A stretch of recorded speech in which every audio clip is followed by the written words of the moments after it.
आज की क्लास में हम कोठारी आयोग का मूल्यांकन पढ़ेंगे या फिर उनके पहले तो हम गुणों के बारे में बात करेंगे। क्या अच्छी बातें थी कोठारी आयोग में, कोठारी कमीशन ने जो सजेशंस दिए थे, जो सुझाव दिए थे और उनमें क्या अच्छी बातें थी उसके बारे में आज देखते हैं।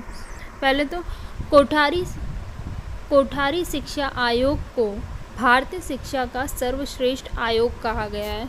कोठारी आयोग को सर्वश्रेष्ठ आयोग इसलिए कहा गया है कि उसने हर पहलू पे, हर जो पक्ष है भारतीय शिक्षा का, उसको देखा और उस पर अपनी ओपिनियन या सुझाव दिया और उसमें सुधार करने के लिए काफ़ी सारे सुझाव उन्होंने दिए। जैसे व्यावसायिक शिक्षा होगी, स्त्री शिक्षा होगी, कृषि हो गया, अनुसंधान हो गया, ये सब के बारे में उन्होंने बात की।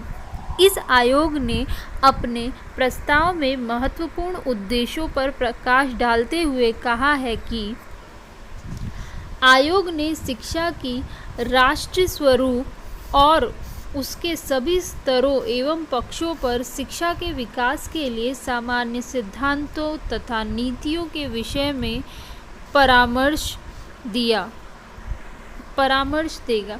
तो ये आयोग जो बना था, कोठारी आयोग, उसने काम क्या किया था, उसने राष्ट्रीय स्वरूप जो था पूरे, मतलब वो एक पर्टिकुलर स्टेट को लेके उनको नहीं बदलना था या उसके बारे में कैसी शिक्षा होनी चाहिए पर्टिकुलर स्टेट की, वो नहीं बात करनी थी। उन्हें राष्ट्र में कैसी शिक्षा का स्वरूप होना है उसके बारे में बातचीत करनी थी। सभी स्तरों के बारे में, जैसे प्राथमिक, उच्च प्राथमिक और माध्यमिक, सभी स्तरों के बारे में एवं पक्षों के बारे में, हर पहलू जो होता है शिक्षा का उसके बारे में या उसके विकास के बारे में बोलना था और इसलिए ये कोठारी आयोग बनाया था। एक सामान्य सिद्धांत या नीति या विषयों पर परामर्श देना था। एक नॉर्मल या फिर जनरल रूल या सिद्धांत जो शिक्षा का होगा वो सभी स्टेट पर या पूरे देश पर लागू किया जाएगा, ऐसा कुछ उन्हें बनाना था और देना था, सरकार को देना था। ठीक है, तो इन्होंने काम क्या किया, इसमें अच्छी बात क्या थी। चलिए कुछ गुण देखते हैं कोठारी आयोग की, कुछ अच्छी बातें। जन शिक्षा के प्रसार के लिए व्यवहारिक शिक्षा का स्वरूप प्रस्तुत किया गया। तो जन शिक्षा मतलब सभी को शिक्षा मिले, उसके प्रसार के लिए उन्होंने व्यवहारिक शिक्षा का स्वरूप प्रस्तुत किया। वैज्ञानिक प्रयोगों एवं अनुसंधान को शिक्षा में सम्मिलित किया गया। अच्छा, जो कोठारी आयोग है उसने विज्ञान के ऊपर, साइंस के ऊपर, रिसर्च के ऊपर बहुत ज़ोर डाला था और उसके इम्पोर्टेंस पे बहुत ज़ोर डाला था, जो कि हमारे लिए अच्छा था, भारतीयों के लिए, क्योंकि वो डेवलपिंग कंट्री थी, मतलब वो विकास कर रही थी।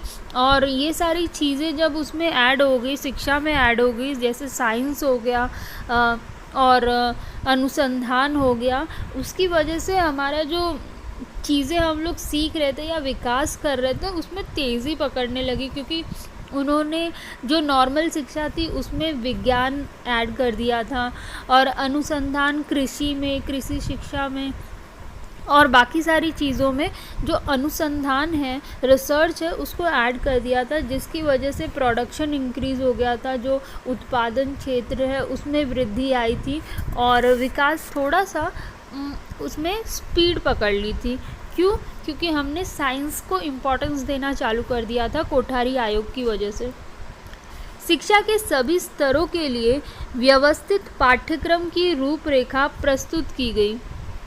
जो सारे लेवल है, जैसे कि प्राथमिक हो गया, माध्यमिक हो गया, उच्चतर शिक्षा होगी या उच्च शिक्षा हो गई, उन सभी स्तरों के लिए पाठ्यक्रम निश्चित कर दिया गया था। जैसे हमने पढ़ा था कि प्राथमिक लेवल पे उन्होंने कहा था 1 लैंग्वेज पढ़ाई जाएगी, फिर माध्यमिक में 2 और उच्चतर या उच्च शिक्षा में, हायर एजुकेशन में 3 लैंग्वेजेस पढ़ाई जाएंगी और इसके अलावा जो पर्टिकुलर सब्जेक्ट होने चाहिए पाठ्यक्रम में उसके बारे में भी कोठारी आयोग ने क्लियरली बताया था।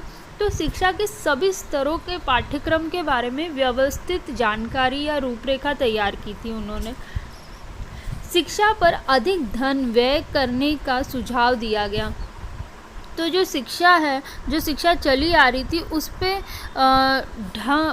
जो सुधन व्यय हो रहा था, जो खर्च हो रहा था, उसकी राशि को बढ़ाने की बात की गई थी कि अधिक धन को व्यय किया जाए, सो दैट जो शिक्षा व्यवस्था चली आ रही है उसमें इम्प्रूवमेंट जो करना है वो ईज़िली हो पाए, जो कि धन की कमी की वजह से नहीं हो पा रहा था। तो इन्होंने जो धनराशि है उसको बढ़ाने की बात की गई जो शिक्षा पे खर्च हो रही थी। शिक्षकों के संबंध में उपयुक्त सुझाव दिए गए। अच्छा, शिक्षकों के लिए कितनी छुट्टियां होनी चाहिए, उनका वेतन निर्धारित होना चाहिए, उनके बोनस के बारे में, ट्रेनिंग स्कूल्स के बारे में, सभी के बारे में ये कोठारी आयोग ने बात की गई, सभी के बारे में ये सुझाव दिया, जो कि बहुत अच्छा रहा। जो शिक्षकों के लिए थोड़ा सा नेग्लेक्ट किया जा रहा था, तो उनकी हर ज़रूरत के बारे में कोठारी आयोग ने बात की गई। इसके अलावा आप कृषि शिक्षा पर भी जोर दिया गया, ये भी बात कर सकते हैं आप। अलग अलग पॉइंट, जैसे इसमें सभी स्तरों के बारे में बात की, एक साथ 3 पॉइंट ऐड कर दिए गए। आप चाहें तो इसे अलग अलग भी लिख सकते हैं। प्राथमिक शिक्षा के संबंधित सुझाव दिए गए, माध्यमिक शिक्षा, उच्च शिक्षा के लिए उपयोगी सुझाव दिए गए, और ऐसे आप अपने पॉइंट्स बढ़ा भी सकते हैं आप चाहें तो। आज के लिए इतना ही। कल हम कोठारी शिक्षा से रिलेटेड जो दोष हैं या उनमें जो कमियां हैं उसके बारे में बात करेंगे।